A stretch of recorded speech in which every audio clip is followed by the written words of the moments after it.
اعوذ باللہ من الشیطان الرجیم، بسم اللہ الرحمن الرحیم۔ جی ناظرین کرام، شمائل ترمذی کے 36ویں سبق کے ساتھ ہم آپ کی خدمت میں حاضر ہیں۔ ہمارا آج کا سبق صفحہ نمبر 187 سے 192 تک ہے۔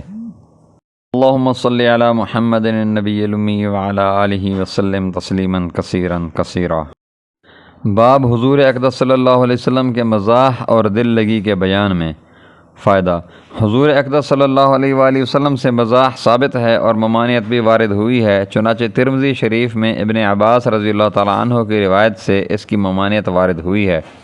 امام نووی رحمۃ اللہ علیہ نے دونوں میں اس طرح تطبیق فرمائی ہے کہ کثرت مزاح جو باعث قساوت قلب کا بن جائے یا اللہ جل شانہ کے ذکر و فکر سے روک دے یا ایذاء مسلم کا سبب بن جائے یا وقار و ہیبت گرا دے، یہ سب ممانعت میں داخل ہے، اور جو ان سب سے خالی ہو، محض دوسرے کی دلداری اور اس کے انبساط کا سبب ہو، وہ مستحب ہے۔ چنانچہ عبداللہ حارث رضی اللہ تعالیٰ عنہ کہتے ہیں کہ میں نے حضور اقدس صلی اللہ علیہ وسلم سے زیادہ خوش طبعی کرنے والا کسی کو نہیں دیکھا۔ اس کی وجہ یہ ہے کہ حضور صلی اللہ علیہ وسلم کی خوش طبعی بجائے گرانی کے مایہ فخر و ناز تھی۔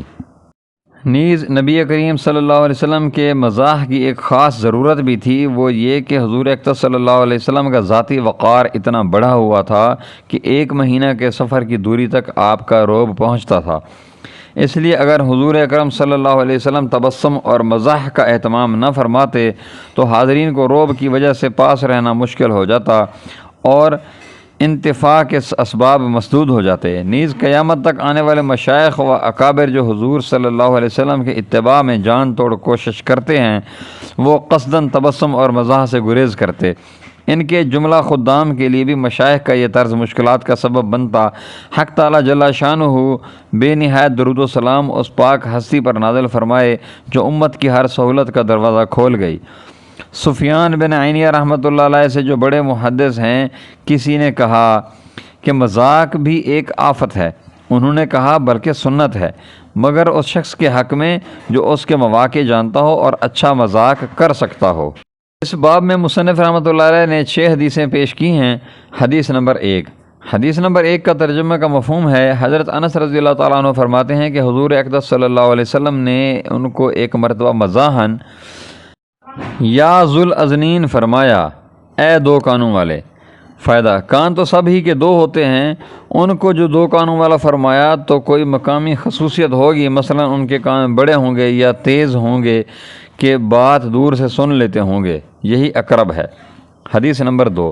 حدیث نمبر 2 کے ترجمہ کا مفہوم ہے، حضرت انس رضی اللہ تعالیٰ عنہ فرماتے ہیں کہ حضور اقدس صلی اللہ علیہ وسلم ہمارے ساتھ میل جول میں مزاح فرماتے تھے، چنانچہ میرا ایک چھوٹا بھائی تھا، حضور اکرم صلی اللہ علیہ وسلم اس سے فرماتے، یا ابا عمیر ما فعل النغیر، اے ابو عمیر وہ نغیر کہاں جاتی رہی؟ نغیر ایک جانور ہے جس کا ترجمہ علماء لال سے کرتے ہیں۔ صاحب حیات الحیوان نے بلبل لکھا ہے۔ امام ترمذی رحمۃ اللہ علیہ کہتے ہیں کہ اس حدیث کا حاصل یہ ہے کہ حضور اقدس صلی اللہ علیہ وسلم نے اس بچہ کو کنیت سے تعبیر فرمایا۔ اس نے ایک جانور پال رکھا تھا، وہ مر گیا تھا، جس کی وجہ سے یہ رنجیدہ بیٹھا تھا۔ حضور اقدس صلی اللہ علیہ وسلم نے اس کو چھیڑنے کے لیے پوچھا کہ وہ نغیر کیا ہوا، حالانکہ حضور اقدس صلی اللہ علیہ وسلم کو معلوم تھا کہ وہ مر گیا۔ یہ حدیث ایک مسئلہ مختلف فیہ میں حنفیہ کی تائید بھی ہے۔ وہ مسئلہ یہ ہے کہ حرم مدینہ کا شکار شافعیہ کے نزدیک حرم مکہ کے شکار کے حکم میں ہے، اور حنفیہ کے نزدیک دونوں میں فرق ہے۔ حرم مکہ میں شکار جائز نہیں، بخلاف حرم مدینہ کے کہ وہاں جائز ہے۔ چنانچہ حضور اقدس صلی اللہ علیہ وسلم کا اس پر انکار نہ فرمانا من جملہ دلائل کے ایک دلیل ہے، اور تفسیر کتب فقہ و حدیث میں موجود ہے۔ اس میں اختلاف ہے کہ ابو عمیر ان کی پہلے ہی سے کنیت تھی یا حضور اقدس صلی اللہ علیہ وسلم نے ہی ابتداءً کنیت سے تعبیر فرمایا۔ بعض علماء نے اس حدیث میں 100 سے زائد مسائل اور فوائد بتائے ہیں۔ اس ذات کے قربان جس کے ایک مذاقی فقرہ میں 100 مسائل ہوتے ہوں، اور ان علماء کی قبروں کو حق تعالیٰ شانہ سراپا نور بنائے جنہوں نے اپنے رسول اکرم صلی اللہ علیہ وسلم کے مبارک کلام کی اس قدر خدمت کی کہ ایک ایک حدیث سے کتنے مسائل استنباط کیے۔ ان کو محفوظ رکھا اور پھیلایا۔ اس حدیث میں ایک اشکال یہ بھی کیا گیا ہے کہ اس میں جانور کا پنجرہ وغیرہ میں بند کرنا اور بچہ کا اس سے کھیلنا وارد ہے۔ یہ جانور کو عذاب دینا اور ستانا ہے، اور جانور کو عذاب دینے کی حدیث میں ممانعت آئی ہے۔ اس کا جواب یہ ہے کہ محض بند کرنا یا اس سے دل بہلانا اور کھیلنا عذاب دینا نہیں، ستانا اور عذاب دینا دوسری چیز ہے۔ اسی وجہ سے علماء نے لکھا ہے کہ جانور کا رکھنا اسی کو جائز ہے جو اس کو ستائے نہیں، اس کی خیر خبر رکھے، اور جو بچہ ناسمجھ ہو یا سخت دل ہو کہ جانور کو تکلیف پہنچاتا ہو اس کے لیے جائز نہیں ہے۔ حدیث نمبر 3۔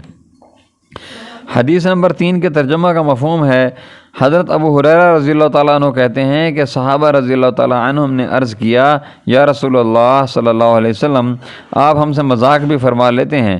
حضور صلی اللہ علیہ وسلم نے ارشاد فرمایا، ہاں مگر میں کبھی غلط بات نہیں کہتا۔ فائدہ: صحابہ رضی اللہ تعالیٰ عنہم کے سوال کا منشا یہ تھا کہ حضور صلی اللہ علیہ وسلم نے مذاق سے منع بھی فرما رکھا ہے، اور ویسے بھی بڑائی کی شان کے خلاف ہے کہ یہ وقار کو گراتا ہے۔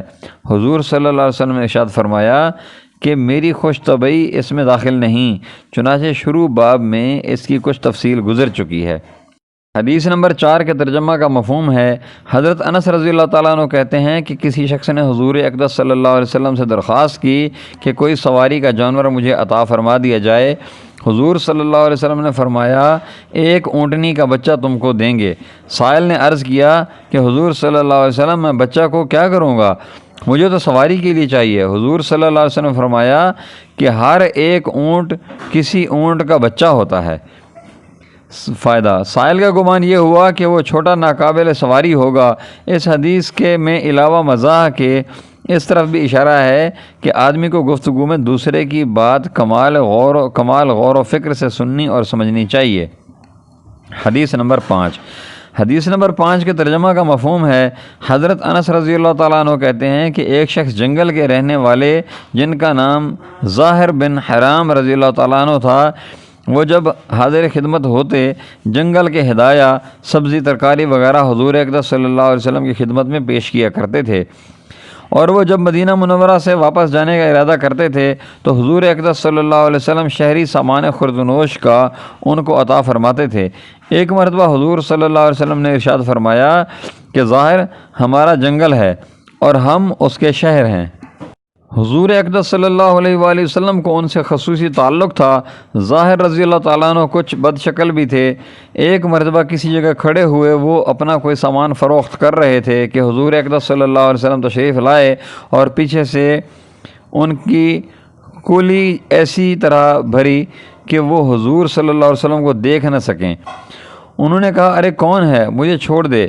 لیکن جب کنکھیوں وغیرہ سے دیکھ کر حضور اکرم صلی اللہ علیہ وسلم کو پہچان لیا تو اپنی کمر کو بہت اہتمام سے پیچھے کو کر کے حضور اقدس صلی اللہ علیہ وسلم کے سینہ مبارک سے ملنے لگے کہ جتنی دیر بھی تلبس رہے 1000 نعمتوں اور لذتوں سے بڑھ کر ہے۔ حضور اکرم صلی اللہ علیہ وسلم نے ارشاد فرمایا کہ کون شخص ہے جو اس غلام کو خریدے؟ ظاہر رضی اللہ تعالیٰ نے عرض کیا کہ حضور صلی اللہ علیہ وسلم، اگر آپ مجھے فروخت فرما دیں تو کھوٹا اور کم قیمت پائیں گے۔ حضور صلی اللہ علیہ وسلم نے فرمایا کہ نہیں، اللہ کے نزدیک تو تم کھوٹے نہیں ہو، یا یہ فرمایا کہ بیش قیمت ہو۔ فائدہ: حضور اقدس صلی اللہ علیہ وسلم کا پیچھے سے تشریف لا کر کولی بھر لینا اور آنکھوں پر ہاتھ رکھ لینا تو مزاح تھا ہی، یہ ارشاد بھی مزاح ہی تھا کہ اس غلام کا کوئی خریدار ہے، اس لیے کہ حضرت ظاہر رضی اللہ تعالیٰ عنہ غلام نہ تھے، آزاد تھے، مگر حضور صلی اللہ علیہ وسلم کا یہ ارشاد بطور فرض و تشبیہ کے تھا۔ بعض شرح نے لکھا ہے کہ یہ حدیث صورت میں مزاح ہے، لیکن حقیقت کے اعتبار سے بڑی حکمتیں اور اسرار اس میں ہیں، اس لیے کہ جب حضور اکرم صلی اللہ علیہ وسلم نے ان کو اپنے سامان کی فروختگی میں نہایت مشغول پایا تو حضور انور صلی اللہ علیہ وسلم کو اس میں انہماک اور ان کی توجہ اللہ کی کمی کا بظاہر خوف ہوا، اس لیے اول کولی بھری کہ حضور صلی اللہ علیہ وسلم کے تلبس رجوع اللہ کا ذریعہ ظاہر ہے، اور پھر تنبیہ کے طور پر ارشاد فرمایا کہ اس غلام کا کوئی خریدار ہے، اس لیے کہ جو شخص غیر اللہ میں اس قدر مشغول ہو وہ گویا اپنی خواہشات کا بندہ ہے، لیکن حضور صلی اللہ علیہ وسلم کے ساتھ اس تلبس سے نابتا اللہ یعنی اللہ کی طرف توجہ تام حاصل ہو چکی تھی، اس لیے حضور صلی اللہ علیہ وسلم نے پھر ان کو مجدہ سنایا کہ اللہ کے نزدیک تم کم قیمت نہیں ہو بلکہ بیش قیمت ہو۔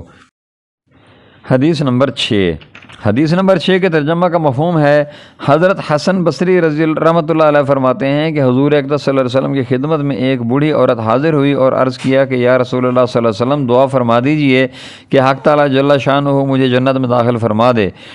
حضور صلی اللہ علیہ وسلم نے فرمایا کہ جنت میں بوڑھی عورت داخل نہیں ہو سکتی۔ وہ عورت روتی ہوئی لوٹنے لگی۔ حضور صلی اللہ علیہ وسلم نے فرمایا اس سے کہہ دو کہ جنت میں بڑھاپے کی حالت میں داخل نہیں ہوگی بلکہ حق تعالیٰ شانہ سب اہل جنت عورتوں کو 9 عمر کنواریاں بنا دے گے۔ اور حق تعالیٰ شانہ کے اس قول انا انشأنا ہن انشاء فجعلنا ہن ابکارا اس میں اس کا بیان ہے، جس کا ترجمہ اور مطلب یہ ہے کہ ہم ان عورتوں کو خاص طور پر بنایا ہے، یعنی ہم نے ان کو ایسا بنایا کہ وہ کنواریاں ہیں۔ بیان القرآن یعنی ہمیشہ کنواریاں ہی رہتی ہیں، صحبت کے بعد پھر کنواریاں بن جاتی ہیں۔ وآخر دعوانا ان الحمد للہ رب العالمین۔ جزاکم اللہ خیر و احسن الجزاء۔ ناظرین کرام، اگر آپ نے ابھی تک ہمارے چینل کو سبسکرائب نہیں کیا تو برائے مہربانی ہمارے چینل کو سبسکرائب کریں، ہماری ویڈیوز کو لائک کریں اور دوستوں سے شیئر کریں۔ جزاکم اللہ خیر و احسن الجزاء۔